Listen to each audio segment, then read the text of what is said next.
তোমরা যারা যারা ঢ্যাঁড়স খেতে পছন্দ করো না তারা এইভাবে একবার ঢ্যাঁড়স রেসিপিটা বাড়িতে বানিয়ে দেখো।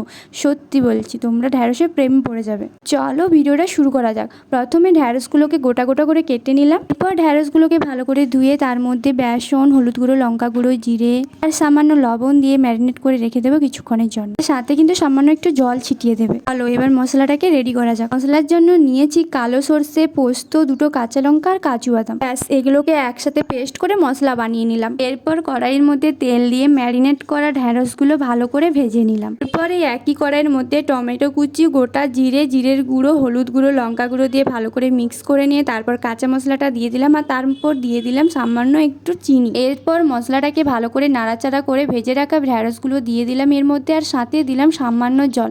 তারপর কিছুক্ষণের জন্য ঢাকনা দিয়ে বসিয়ে দিলাম। ব্যাস রেডি আমাদের নিরামিষ ঢ্যাঁড়স রেসিপি। আর এটা খেতে খুব টেস্টি ছিল। তোমরাও বাড়িতে অবশ্যই একবার ট্রাই করে দেখবে।